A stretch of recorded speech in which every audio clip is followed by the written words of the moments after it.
सदाबहार सच्ची कहानियों पर आप सभी का स्वागत है। वैसे तो भारत के संविधान में लड़कियों को बराबर का दर्जा दिया गया है, लेकिन सच कहूँ तो लड़कियों को अभी भी वही सब कुछ सहना पड़ता है जो 19वीं सदी में लड़कियों के साथ की जाती थी। अगर एक दो से ज़्यादा लड़कियां पैदा हो जाएं, खुद माँ बाप सोचने लगते हैं कि मुझे लड़का चाहिए वरना मेरा वंश आगे नहीं चलेगा, और लड़कों के चक्कर में कई लड़कियाँ हो जाती हैं तो उस माँ बाप की क्या हालत होती है वह तो वही जानते हैं। वे लोग समाज में अपने आप को खुद नीचा दिखाने लग जाते हैं। हमारे पास बेटी है, हम बहुत गरीब हैं। कोई चार बेटी का बाप अपने आप को अमीर नहीं कहता। वहीं पर चार बेटे वाले माँ बाप अपने आप को तुर्रम खान समझने लगते हैं। यही हमारे हिंदुस्तान का समाज है। इसी वजह से तो हमारे हिंदुस्तान पीछे है। औरत ही एक औरत का सम्मान नहीं करती। मेरे आंखों से बराबर आंसू बह रहे थे। मुझे लेडी डॉक्टर ने बताया था। मेरे सामने अल्ट्रासाउंड की रिपोर्ट थी। लेडी डॉक्टर मेरे आंखों में आंखें डालकर बोली, तुम्हें क्यों डर लगता है अपनी सास और पति से? जब तुम्हें भगवान ने बेटी देने का फैसला किया है तो वे कौन होते हैं इस फैसले पर ऐतराज़ करने वाले? भगवान के लिए अब मुझे ये मत कह देना कि तुम्हारा पति तुम्हें डिवोर्स दे देगा। डॉक्टर रूबी की बात सुनकर मेरे आंखों से और ज़्यादा आंसू निकलने लगा। डॉक्टर साहब, आपको पता है कि हिंदुस्तान है, यहाँ पर लोग औरत को उस टाइम कबूल नहीं करते जब तक वह उनके लिए बेटा यानी वारिस पैदा न कर दे। डॉक्टर रूबी मेरे बातें सुनकर किसी सोच में गुम हो गई थी। ठीक है, तुम फिक्र ना करो, बस तुम जिस दिन आओगी तो तुम अपनी सास और पति को भी लाना। बेटी हुई तो मैं संभाल लूँगी। डॉक्टर रूबी की बात सुनकर मैं ज़्यादा बेचैन हो गई थी। डॉक्टर रूबी, आप मेरी सास और पति को नहीं जानते। वे लोग बहुत अजीब लोग हैं। उनके दिमाग ऐसे हैं, वे किसी की बात कभी नहीं सुनते। आपको उनके साथ बहस करने की ज़रूरत नहीं है। खामखा आप भी परेशान हो जाओगी। उससे अच्छा है कि आप मुझे ये बच्चा नुकसान करने की कोई दवाई दे दीजिए। मेरी बात सुनकर डॉक्टर रूबी गुस्से में आ गई थी। मैंने कहा ना कि जिस दिन तुम्हारी बेटी पैदा होगी उसी दिन मैं कोई ना कोई बंदोबस्त कर लूँगी। तुम्हें इस बात की फ़िक्र करने की कोई ज़रूरत नहीं है। बस तुम अपनी सास और पति को साथ लेकर आना, उन्हें समझाऊंगी। डॉक्टर रूबी की बात सुनकर मुझे हौसला तो हुआ था, मगर मैं जानती थी वह कुछ नहीं कर सकेंगी। मेरी सास तो बहुत गुस्सैल औरत थी। बेटी की पैदाइश को सुनते ही उन्होंने मुझ पर जुल्म करना शुरू कर देना था, मगर डॉक्टर रूबी का कहना था वह सब कुछ संभाल लेगी। मुझे भी उन पर भरोसा करना था, क्योंकि शुरू से लेकर अब तक वही मुझे चेकअप करती आई थी। मैं घर आई तो बहुत डर सी गई थी। मेरी सास ने मुझसे पहला सवाल यही किया, बेटा होगा या बेटी? मैंने कहा मुझे नहीं पता। जब मैंने ऐसे कहा तो मेरी सास गुस्से में आ गई।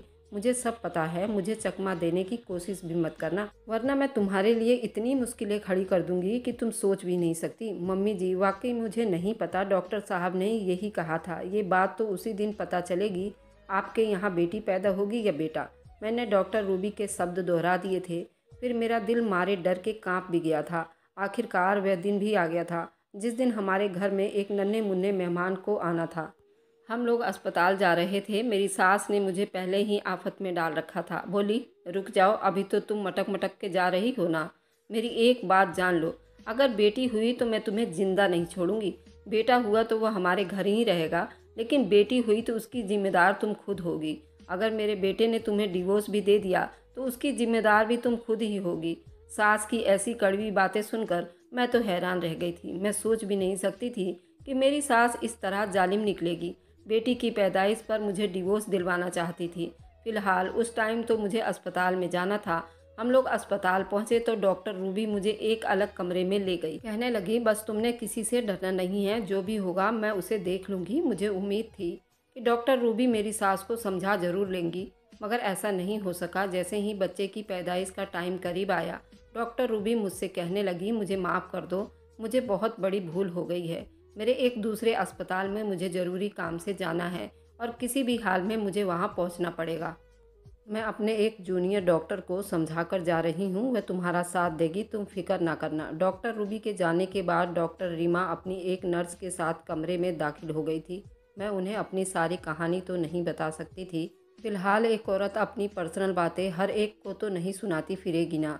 उनके साथ साथ मेरी सास भी कमरे में दाखिल हो गई। मेरी सास ने आते ही हल्ला मचा दिया, डॉक्टर साहब चेकअप करके बताओ कि मेरी बहू के पेट में बेटा है या बेटी। अरे आंटी जी, अभी तक आपको ये नहीं पता कि आपकी बहू के घर में बेटा है या बेटी? ये बातें तो 3-4 महीने पहले ही पता चल जाती है। डॉक्टर रीमा के मुंह से ये बात सुनना था कि मेरी सास तो फट पड़ी, मगर डॉक्टर रूबी ये कहकर गई थी कि अभी तक कुछ नहीं पता बेटा होगा या बेटी। तो क्या हुआ, हम अभी चेकअप कर लेंगे। लेकिन आप इतना क्यों दिलचस्पी ले रही हैं, बेटा हो या बेटी? दोनों ही आपकी नस्ल कहलाएगी। देखो डॉक्टरनी साहब, मुझे तुम ज़्यादा पट्टी ना पढ़ाने की कोशिश करो। बस तुम ये बताओ कि मेरी बहू बेटा जन्म देगी या बेटी, तभी हम लोग उसी हिसाब से इंतज़ाम कर पाएंगे। हमारे यहाँ पर बच्चा पैदा होने पर रस्म किए जाते हैं। डॉक्टर रीमा समझ नहीं पाई थी कि मेरी सास क्या कहना चाह रही है। उन्होंने कहा कि ये सब जानने के लिए तो मैं अल्ट्रासाउंड करना पड़ेगा। अभी इस टाइम अल्ट्रासाउंड नहीं कर सकते। हाँ, थोड़ी देर में आपको बता सकते हैं आपकी बहू के घर में बेटा है या बेटी। मेरी सास ये सुनकर तसल्ली में कमरे से बाहर चली गई। मैंने डॉक्टर रीमा को बताने की कोशिश की वह मेरी सास को इस बारे में कुछ भी ना बताए, वरना मेरी ज़िंदगी वह जहन्नुम बना देगी। मगर डॉक्टर रीमा के दिमाग पर पता नहीं क्या भूत सवार हो गया। कहने लगी, क्या डॉक्टर रूबी ने अभी तक तुम्हें इस बारे में नहीं बताया कि आपकी सास इस बात से बिल्कुल अनजान है? मुझे भी ऐसा ही लगा था कि डॉक्टर रीमा को कुछ भी नहीं बताया गया, बस आपकी सास के बारे में समझाया ज़रूर था। मेरी बात सुनिए डॉक्टर साहिबा। मैंने डॉक्टर रीमा को अपनी तरफ ध्यान दिलवा कर कहा, पर उसने मेरी बात पर ध्यान ही नहीं दिया। बोली कि ये आपके घर वालों का हक है, उनको पता होना चाहिए कि आपके घर में बेटा है या बेटी, ताकि उसके हिसाब से वो कपड़े वगैरह बना सके। कई खानदान के अलग रिवाज होते हैं। शायद डॉक्टर रीमा को ये बात नहीं पता था कि मेरी ज़िंदगी में क्या चल रहा है। मेरी सास कितनी कमबख्त औरत है। उन्होंने नर्स को भेजकर मेरी सास को खबर दी उनके यहाँ बेटी पैदा होगी। बस ये सुनना था कि मेरी सास आग बबूला हो गई। उन्होंने कमरे के दरवाजे पर आते ही डॉक्टर रीमा ने कमरे का दरवाज़ा खोला तो सामने मेरी सास आग बबूला खड़ी थी। क्या बात है, आप यहाँ क्यों खड़ी हैं? डॉक्टर रीमा ने मेरी सास से पूछा तो उन्होंने कोई जवाब देने के बजाय डॉक्टर रीमा को धमकाकर कमरे से बाहर निकाल दिया और फिर कमरे के दरवाजे को अंदर से कुंडी लगा दी थी। मैं सोच भी नहीं सकती थी कि मेरी सास इस तरह बदतमीज़ निकलेगी। डॉक्टर रीमा बाहर से दरवाज़ा पीटने लगी, मगर मेरी सास ने कमरे का दरवाज़ा नहीं खोला, बल्कि वो मेरे कमरे में आ गई। मैं अपनी सास को देखकर हैरान रह गई थी, क्योंकि सास के हाथ में अब मोटी मोटी रस्सियाँ थीं, जिन्हें देखकर ऐसा लगता था कि आज वो मुझे बांधकर किसी नाले में फेंक देंगी। ये वही है जो तुम्हारी बेटी का इस दुनिया में आने का इलाज करेगी। मेरी सास ने ये कहकर मेरे बदन को रस्सियों से बांधना शुरू कर दिया। उस वक्त इंसान बहुत नाजुक कंडीशन में होता है। मैंने अपनी सास के सामने चीखना शुरू कर दिया, मगर उन्हें इस बात का कोई परवाह नहीं था। उनका ये काम मुझे कितना ज़्यादा तकलीफ़ में डाल रही थी। मैं रोती रही, चिल्लाती रही। मेरी सास ने मेरी कोई बात नहीं सुनी। पता नहीं अभी 2 मिनट ही बीते होंगे कि मेरी आंखों के आगे अंधेरा छा गया, क्योंकि मेरी सास ने ज़ोर से मेरी टांगों पर रस्सियां बांध दी थी। ऐसा लगता था जैसे मेरी सास मुझे जान से मार देना चाहती थी। आखिर ऐसा क्यों कर रही थी? अगर बेटी पैदा होती, उन्हें बेटी ना रखना था तो मुझे मेरे घर जाने देती। उनमें इतना सब करने वाली कौन सी बात थी? मगर अब तो मेरे दिमाग में अंधेरा छा चुका था। मुझे कुछ नहीं पता था कि क्या हुआ। थोड़ी देर के बाद मुझे महसूस हुआ जैसे कोई तेज़ धारी वाली सुई मेरे बदन में चुभाई जा रही है। मैं चुपचाप लेटी थी, क्योंकि मेरा दिमाग सुन्न हो चुका था। मैं चाह कर भी अपने हाथ पांव नहीं हिला सकती थी। इंजेक्शन लगते ही मेरे दर्द में कमी महसूस होने लगी थी। मेरा दिमाग इसी तरह बेहोश हो चुका था, आंखें बंद थी। मुझे अपने बदन पर चलती फिरती चीज़ महसूस होने लगी। ऐसा लग रहा था पूरे जिस्म में चींटियां रेंग रही है। मैं चीखना चिल्लाना चाहती थी, मगर मैं ऐसा कर नहीं सकती थी। मेरी सास ने मुझे रस्सियों से बड़ी ज़ोर से जकड़ रखा था और शायद तभी तक मेरे दिमाग में इसी जकड़न का असर था। मुझे समझ नहीं आ रहा था क्या हुआ था। तभी मेरे कानों में शोर की आवाज़ आने लगी। मुझे किसी बच्चे की रोने की आवाज़ सुनाई दी। मेरे दिल की धड़कन तेज़ हो गई थी। बच्चे की रोने की आवाज़ का मतलब ये था कि मेरी औलाद इस दुनिया में आ चुकी थी। मुझे अपने पति और अपने सास को देखने का शौक़ था, वह कैसा महसूस कर रहे हैं, क्योंकि जब कुछ देर पहले मेरी आंख बंद हुई थी तब मेरी सास मुझे रस्सियों में जकड़ा हुआ था। मेरे रोने धोने का भी उन पर कोई असर नहीं हुआ था। मैं अपनी सास को कहती रह गई थी कि माँ जी, ऐसा करने का वक्त नहीं है, मेरे साथ बदले उतारने का वक्त नहीं है। मगर मेरी सास ने मेरी एक ना सुनी। आखिरकार उसने मुझे एक ही रस्सी लगाई थी, जिसके बाद मैं बेहोश हो गई थी। जब मेरी आंख खुली तो एक बच्चे की नन्ही सी आवाज़ थी जो मेरे कान में पड़ी। बस मुझे ऐसा लगा जैसे कि मुझे जन्नत मिल गई हो। मैं आंखें खोलने की कोशिश की, मुझे ऐसा लगा जैसे मेरी आंखों पर पट्टी बंध गई हो। मैंने हाथ हिलाकर नर्स को वह पट्टी खोलने का इशारा किया। अब मुंह से भी बोल सकती थी। मेरी नर्स ने जैसे ही मेरी आंखों से पट्टी हटाई तो सामने का दृश्य देखकर मुझे अपनी आंखों पर यकीन नहीं आया। ऐसा लगा जैसे मैं कोई सपना देख रही हूँ। मुझे यकीन नहीं आ रहा था ये सब कुछ क्या हो गया है। मेरी सास अब कैसे आराम में बैठी थी, मगर अगले पल ने मुझे बहुत ज़्यादा हैरान कर दिया। मुझे मेरी सास की आवाज़ आई। आवाज़ में ना ही गुस्सा था ना ही कोई दुश्मनी थी। मेरी सास तो खुश थी, फूले नहीं समा रही थी। अरे बेटी, तुमने इतनी बड़ी बात मुझे क्यों छुपाई? मुझे पहले बता देती, तुम पर गुस्सा ना करती। खामखा तुम पर गुस्सा करती रही, तुम्हें तकलीफ देती रही। देखो ना बहू, तुमने मुझसे इतनी बड़ी बात क्यों छुपाई? मेरी सास आगे बढ़कर मेरा माथा चूमा और हाथ चूमने लगी। ये सब दृश्य देखकर मैं तो आश्चर्यचकित हो गई। मुझे तो यकीन नहीं आ रहा था कि मेरी सास मेरे साथ इतना अच्छा व्यवहार करेगी। कमरे में मेरा पति भी मौजूद था। मेरे पति ने मुस्कुराते हुए मेरी तरफ देखा।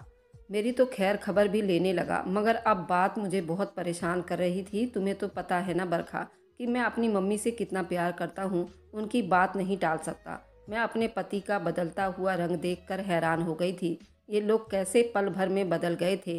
कहाँ मेरी सास मुझे मारने चली थी। उस टाइम तो मेरी सास ने कमरे को अंदर से बंद कर लिया था। मुझे तो यकीन भी नहीं आया था कि डॉक्टर रीमा वापस आकर मुझे बचाएगी। मुझे तो इस बात पर भी कोई यकीन नहीं था कि मुझे यहाँ से निकाल लिया जाएगा, मगर अब मुझे ये देखकर हैरानी हो रही थी कि मेरी सास और मेरा पति दोनों ही खुश थे। उन्हें देखकर मैंने अपनी आंखें खुली की खुली रखी। उन लोगों की तरफ हैरानी से देखा था। ऐसे क्या देख रही हो? डॉक्टर रूबी हमारी खुशी में बहुत खुश है। तुमने हमें इस घर का वारिस दिया है। ये सुना था कि मेरे कदमों तले से ज़मीन निकल गई थी। घर का वारिस, इसका मतलब है कि मैंने एक बेटे को जन्म दिया था, पर मेरी तो बेटी पैदा होने वाली थी। मैंने अपनी सास को इस बात का यकीन तो नहीं दिलाया था, मगर डॉक्टर रीमा ने दोबारा अल्ट्रासाउंड किया तो दोनों ही बार उन्होंने इस बात की बारीकी से जांच की थी। मेरे गर्भ में बेटी थी, बल्कि मेरी तो बेटी पैदा होनी थी और अब ये बेटा पैदा हो गया। ये बात बड़ी हैरान कर देने वाली थी। मैंने डॉक्टर रीमा की तरफ देखा तो वह भी खुशी से मुझे मुबारकबाद दे रही थी।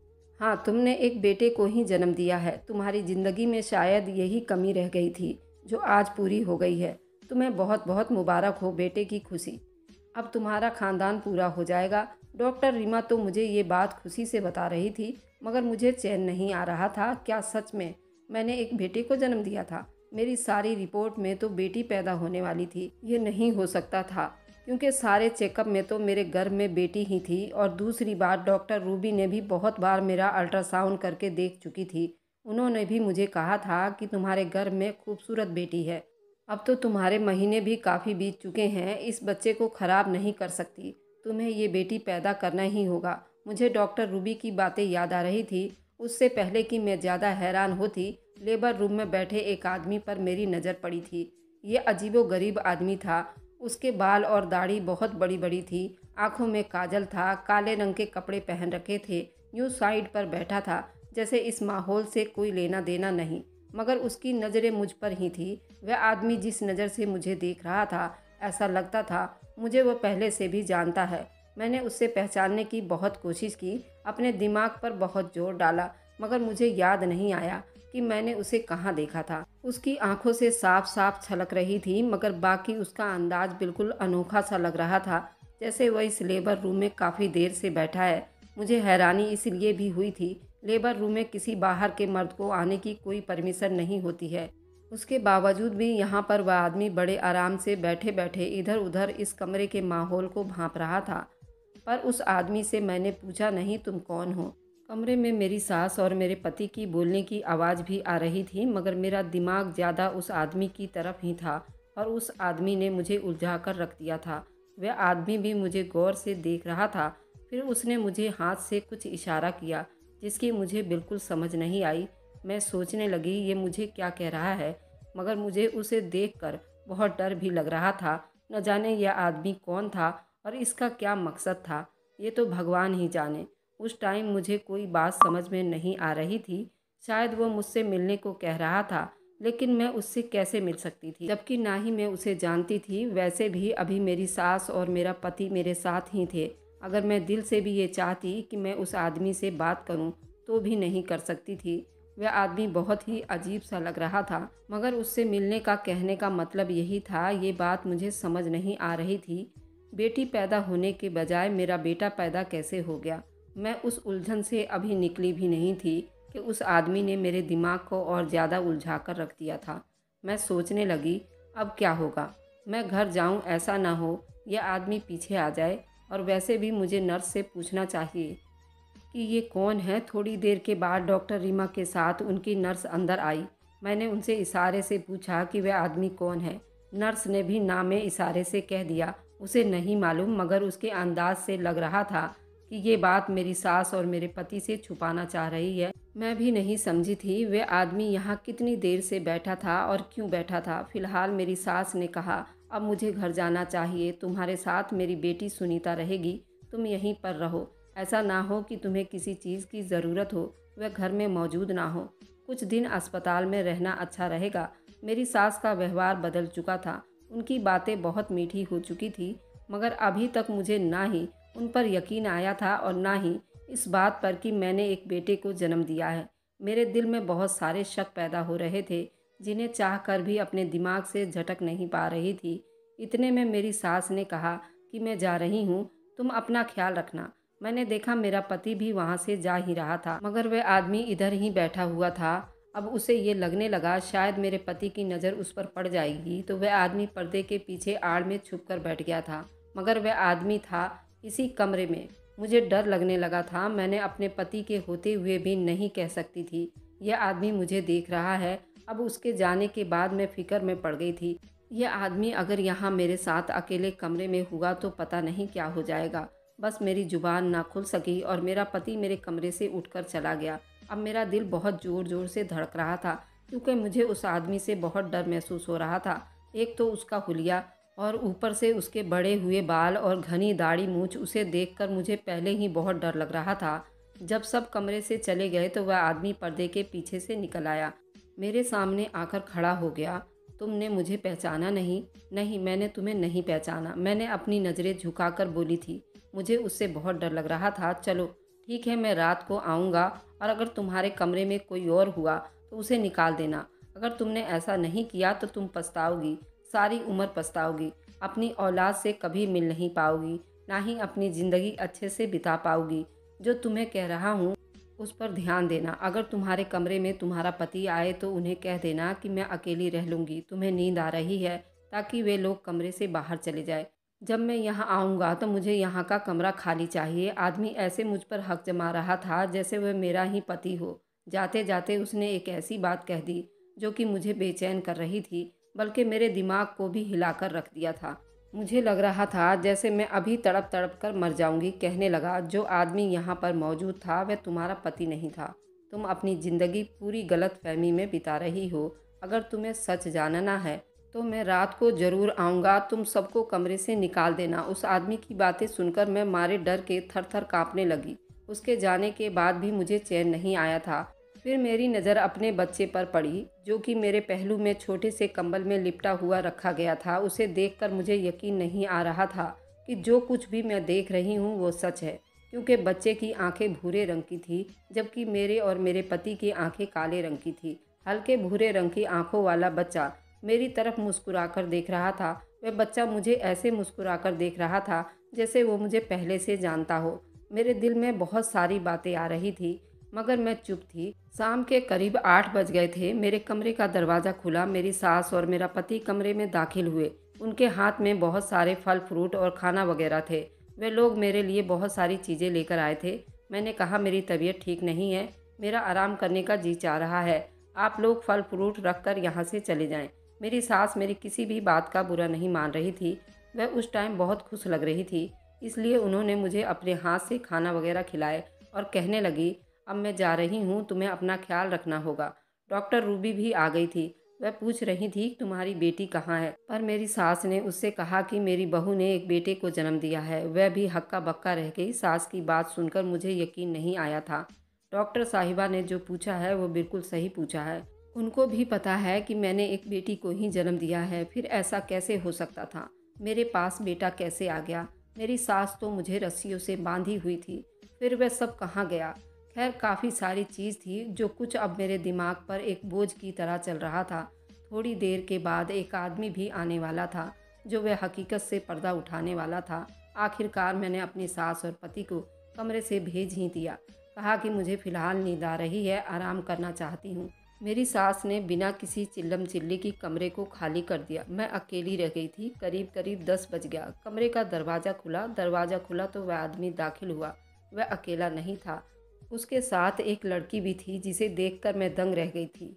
अब मुझे किसी भी तरह का सवाल जवाब की ज़रूरत नहीं थी। उन लोगों ने भी जब मेरा बेड ऊपर उठाया तो मैंने कोई हलचल नहीं की, बल्कि मैं बस अपनी आंखें मूंदे लेटी रही, क्योंकि मुझे उस लड़की पर भरोसा था। उसके बारे में बताने से पहले वह बताऊंगी जो मेरे साथ उसके बाद हुआ। जब मुझे कमरे में रस्सियों से बांधा गया था, वह आदमी मेरे कमरे में ही मौजूद था। उसने मेरी सास को पीछे से बेहोशी का इंजेक्शन लगा दिया और मुझे व्हील चेयर पर लेकर दूसरे रूम में चले गए। उधर हॉस्पिटल का पूरा स्टाफ भी परेशान था। मेरी सास ने अंदर से दरवाज़ा बंद किया हुआ था और सारा स्टाफ खुलवाने में लगा था। तभी उस आदमी ने मेरी इतनी मदद की, क्योंकि सारी बात वह आदमी सुन चुका था। कैसे मेरे पति और मेरे सास ने मेरे ऊपर अत्याचार किया और मेरे पति ने खड़े खड़े हॉस्पिटल में ही मुझे डिवोर्स की धमकी दे दी और दूसरे कमरे में मुझे ले जाते ही मैंने एक बेटी को जन्म दिया। उसके बाद उस आदमी ने सारा माहौल वैसा ही कर दिया। जब मेरी सास होश में आई तो मैं उसके सामने बेड पर लेटी थी। ये सब हॉस्पिटल के स्टाफ के साथ मिलकर मेरी सास और मेरे पति के साथ नाटक किया गया और मेरे गोद में एक बेटा डाल दिया गया, ताकि मेरे सास को लगे मैंने एक बेटे को जन्म दिया है, ताकि हॉस्पिटल का माहौल ख़राब ना हो और उनको रंगे हाथों भी पकड़वाना था। नहीं तो वह दोनों माँ बेटे हॉस्पिटल से भाग जाते। इसलिए हॉस्पिटल के स्टाफ और सभी ने मिलकर उन सबको सबक सिखाने का सोचा और वह आदमी कोई और नहीं, मैं उसे काफ़ी अच्छी तरह से जानती थी। मेरी शादी से पहले मैं इस आदमी से प्यार करती थी, लेकिन मेरे पिता ने पैसों की लालच में आकर मेरी शादी कहीं और कर दी, क्योंकि मेरे ससुराल वाले बड़े अमीर लोग थे और वह आदमी गरीब था। लेकिन मुझे दिलो जानों से चाहता था और मैं भी उसे बहुत चाहती थी। लेकिन किस्मत ने हम दोनों को अलग कर दिया था। लेकिन अस्पताल में मेरे साथ ये सब व्यवहार देखने के बाद उसने मेरा साथ देने का सोचा, क्योंकि ये इसी अस्पताल में वार्ड बॉय की नौकरी करता था। लेकिन मुझे नहीं मालूम था, पर वो मेरी हरकतों पर नज़र रखता था। मेरा सामना उसने कभी भी नहीं किया था, क्योंकि मेरे बाप ने उसको धमकी दिया था, अगर तूने मेरी बेटी के सामने आया मैं तेरे घर वालों को जिंदा जला दूंगा। जिसकी वजह से वो मुझे दूर से ही देखा करता था, कभी सामने नहीं आया। और उस दिन जब ये सब मेरे साथ हो रहा था, वह अपने आप को रोक नहीं पाया और उसने अपनी जान देने की सोची और मेरे लिए खड़ा हो गया। अब आप लोग बताइए कि मुझे क्या करना चाहिए। वैसे तो मेरे पति ने पहले ही मुझे छोड़ दिया था जब मेरी बेटी मेरे पेट में आई थी। ऐसे आदमी का मुझे क्या करना है? मैं तो उसी के साथ जीवित रहूंगी और मरूंगी भी उसी के साथ। अब चाहे पिता आए या जमाना, मुझे किसी की कोई परवाह नहीं है। मैं सबका सम्मान कर लिया, मुझे कोई मान नहीं मिला। अब मुझे अपने लिए खड़ा होना पड़ेगा। अपनी बच्ची को अपने साथ रखूंगी और वह भी मेरी बच्ची को बाप का नाम देगा और मेरा जीवन साथी बनेगा। तो देखिए दोस्तों, किस्मत भी कैसे कैसे मोड़ लाती है ज़िंदगी में। टूट कर मोहब्बत करने वाले को भगवान भी कैसे कैसे मिलवाने की कोशिश करता रहता है। तो मैं इस मोहब्बत को सलाम करती हूँ और मैं अमित के साथ पूरी ज़िंदगी बिताना चाहती हूँ। तो दोस्तों, आप लोग बताइए कि मेरा फैसला ठीक है या गलत। वैसे तो मेरे सास और पति को 10 साल की सज़ा हुई है, लेकिन जेल के आने के बाद भी मैं उन्हें कभी माफ़ नहीं करूँगी।